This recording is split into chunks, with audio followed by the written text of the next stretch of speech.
Hello everybody, welcome to another video. Not a gaming video though. We are going to be talking about the NBA playoffs. This year, these playoffs are going to be insane, and I'm going to predict every single game until the finals, down to how many games it goes.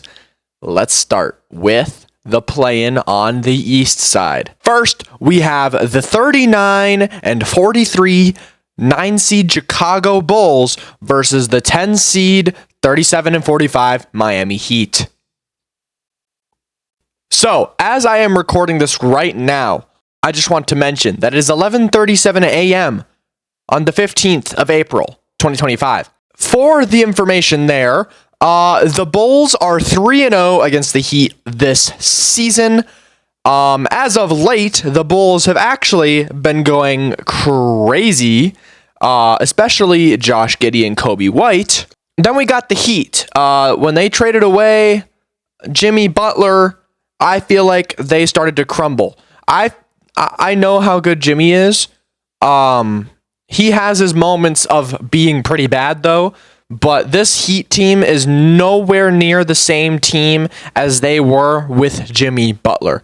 Tyler Hero's really stepping it up, though. Bam Adebayo is doing pretty solid. So I do not see this being a close game whatsoever, even though their records are very close.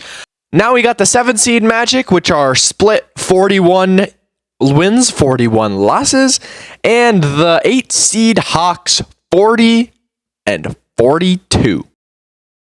And I'm taking the Hawks to win that game and move on to play the 2-seed Celtics in the first round. While Paolo's probably going to drop 35 or 40, he doesn't have an amazing supporting cast. And with that, he just can't finish a game. Now we're going to go into the 9-seed Kings, 40 and 42, and the 10-seed Mavericks, 39 and 43. Everybody knows the situation with the Mavericks. Everyone was great. Everyone was healthy. Then Derek Lively goes down. Then Daniel Gafford goes down. Then they trade for AD, but they lose Luka Doncic, their best player. Then Kyrie goes down, and it just goes downhill from there. And they, at one point of the season, get very close to having to forfeit games because they don't have enough players to have a full rotation. But Klay Thompson and AD figure it out, just barely right on the edge of missing the play-in, and they get in to play the Kings. I have the Mavericks winning this game and moving on to the next play-in game. AD is going to absolutely demolish the post. Klay, even though he went 0 for 11 in a play-in game last year, I feel like he's going to do very well against this Kings team. DeRozan's going to go for at least 30. Sabonis is going to have a double-double, but I don't think it's going to be enough. But it will be a very close game. I can see this game going down to the last few seconds. Zach LaVine's also a huge part of that offense, so we're going to have to see. Then we got Warriors-Grizzlies. The 7-seed Warriors, 48 and 34, and the 8-seed Grizzlies with the same record. Step back, and it goes! Ja Morant wins it for Memphis! If you guys didn't watch the game on Sunday, the 5-seed Clippers beat the 7-seed Warriors to get into the playoffs, because whoever won that game made it to the playoffs. I have the Warriors winning this game, not by a far margin, though. It's going to be another close game, probably the last few minutes, and then the Grizzlies are like, yeah. Curry is going to go off. He's probably going to drop 40. Draymond Green might not drop many points, but he'll probably have a lot of good defensive plays that don't show up on the stat line. Jimmy Butler will probably be pretty good. Ja Morant will still be very good, but I don't see anyone else really succeeding in that play-in series. So yeah. Now we're going to go through the play-in finals, basically, so to speak. So on the East side, we'll have the Bulls against the Magic. And I have the Bulls winning that game. As much as I love the Magic, I feel like the Bulls are a lot more dominant, and I feel like they're really scrappy. The Magic are very top-heavy. All they have is Paolo, and that's about it, other than Wagner. But I just do not see great things happening in that series. Now let's move to the first round. We have the Cavaliers, first seed, 64-18, going against those Bulls. Give me the Cavaliers. It'll be a 5-game series. The Bulls are great, but they're not going to lose to the Cavs. I don't see the Cavs going very far, but they're definitely going to be the Bulls. Not much more to say. Then we'll go to the 2-seed Celtics, 61-21, the reigning NBA champions. He pulls up. Yes! And then they play the Hawks. I see the Celtics sweeping the Hawks. The Hawks may be good, but they're not that good to even sniff a game against the Celtics. The Celtics won't let that happen. Not trying to glaze. Tatum is going to go off. Porzingis actually will probably do very well. And I heard Jaylen Brown is dealing with a kind of minor recovery from an injury, so that could be a bad thing for him.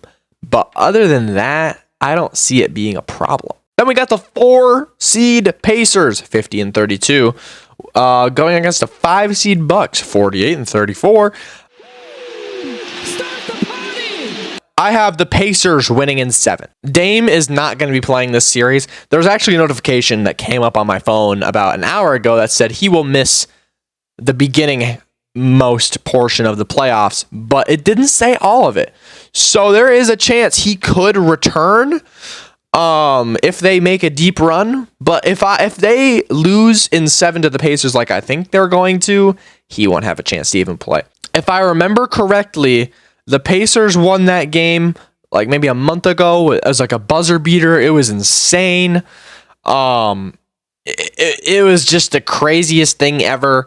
And I think that was with Dame. So if Bucks expect to win the series because of only Giannis, which actually might work in their favor. But I don't see the Bucks winning this. I think it'll be a really great series, but it's not going to be Bucks winning. Then we got finally in the East, we got the 3-seed Knicks, 51-31. Bang! Mikal Bridges wins it at the buzzer. And the 6-seed Pistons, 44-38. Bam! Pulls up for the win. Got it! Detroit basketball. I have the Pistons winning in 6 in this series. The Knicks are horrible against the top teams in the East. They're 0-10 actually against the Thunder, the Cavs, and the Celtics. Playing the Cavs and Celtics 4 times and playing the Thunder twice. And they've not won a single game against them. So the scrappy Pistons, their first playoff run in a while, they're going to put up a big fight, and they're going to upset the Knicks. As much as I'd love to see the Knicks make it all the way to the finals, I don't think it can happen. And that'll do it for the first round on the East side. Now to the second round on the East side, we would have, if my predictions were correct, we would have the Cavaliers facing off against the Pacers. I have the Cavaliers losing in like 6, I would say. So the Pacers, I think, make it to the Eastern Conference Finals. Like I said earlier, I think the Cavs are a great team. It's crazy. They started the season off with 15 or 17 game win streak. But I don't think they're going to show up when it matters most. The first round, they're pretty sure to win that, so there's not a huge deal. But I really, really do not see the Cavs making it as far as the Eastern Conference Finals. So Tyrese, have a field day. Pascal Siakam, have a field day. Honestly, I can see Nembhard doing really well. So there's my take. The Pistons and the Celtics. Give me the Celtics in 5. The Celtics, again, Pistons, you did a great job making it all the way here. But unfortunately, I'd have to say this is where your journey ends. The Pistons may be scrappy and they may be good, but the Celtics are just straight up better. And I feel like everyone can agree with me on that one. I got the Celtics going to the Eastern Conference Finals against the Pacers, which we are now going to cover. I hate to say it, but I want the Pacers to make the finals. But I have the Celtics winning in 5 again. They beat them last year, so what's going to stop them from beating them now? The Celtics haven't really changed at all. Neither really have the Pacers, so I don't see the series going much different. Not much to say on there. And the Celtics will be going to the finals. Now, I promise you, I'm not going to be biased here, but we're going to start with the big elephant in the room here. 3-seed Lakers, 50-32. 6-seed Timberwolves, my state's team, 49-33. I promise you, I am not trying to be biased at all. This is my true opinion about my team. I see Wolves winning in 7. The only issue I have, Luka is going to give us the Wolves a problem. LeBron is also going to give them a problem. It's just we need to figure out the matchups here because I don't know who is going to be guarding who. And my hot take for the Wolves is Mike Conley should not be a starter. I think either Dante DiVincenzo or Nickeil Alexander-Walker should be the starting point guard and not Mike Conley. Mike Conley has only averaged 8 points, like 4 assists, and like 3 rebounds. Well, he's a guard, so the rebound thing is doable. But he's not averaging the best numbers. And Nickeil Alexander-Walker off the bench, like second off the bench, is averaging, maybe even third off the bench, is averaging more points per game than Mike Conley. Mike Conley does not score very much. I think his season high was like 17 or 12 points, and that was like the farthest away from anything. I just disagree with Mike Conley being a starter, but they're probably going to start him. And then his lack of size is going to really do us here, because who's guarding Luka? Let's say Ant guards Luka, or Jaden McDaniels guards Luka. Okay, then who's got Austin Reeves? Let's say Jaden McDaniels guards Luka. Saw how that went last year.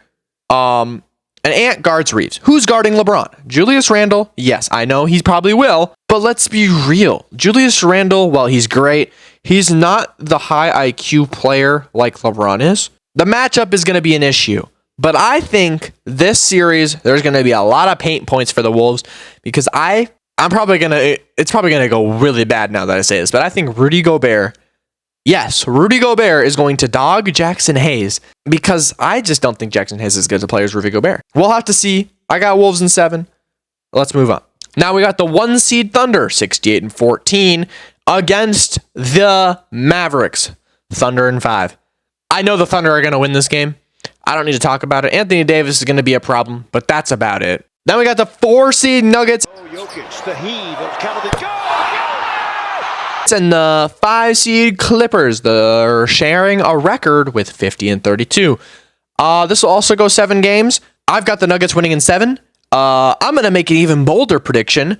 In game 7, Jokic is going to hit a dagger 3. Not a game winner 3, but a dagger that'll seal the game off. Kawhi Leonard is actually healthy, and James Harden is playing crazy good. He's actually playing very underrated. He's scoring on pretty much every possession. Every time he gets the ball, he scores pretty much every single time. Now I've got the 2-seed Rockets, 52-30, facing the 7-seed Warriors. Let's be honest here. The Rockets, nobody believes in the Rockets, which would be pretty cool if they actually won, but you're playing the Warriors.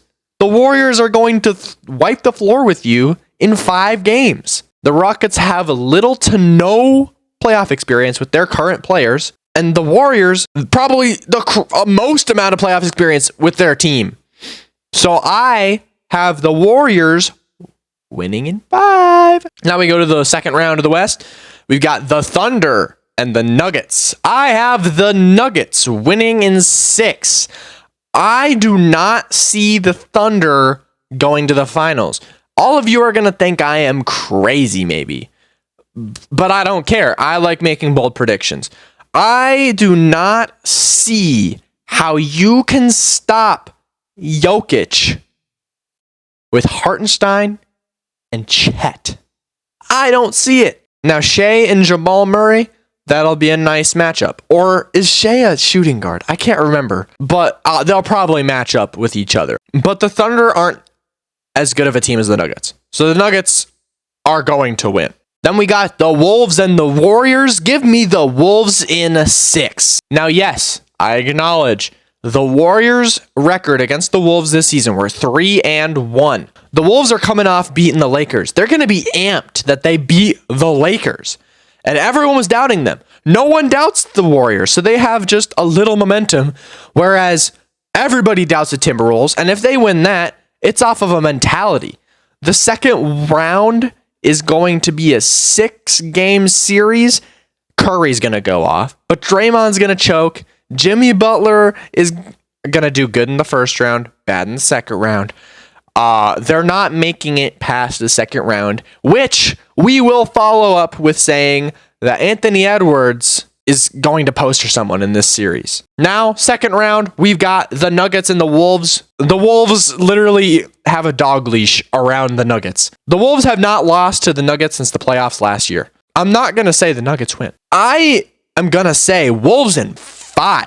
Because if they couldn't get a single game on us in the regular season, what makes them think they can get more than one game in a 7-game series? So the Wolves are going to the finals. And I know the Wolves are my team.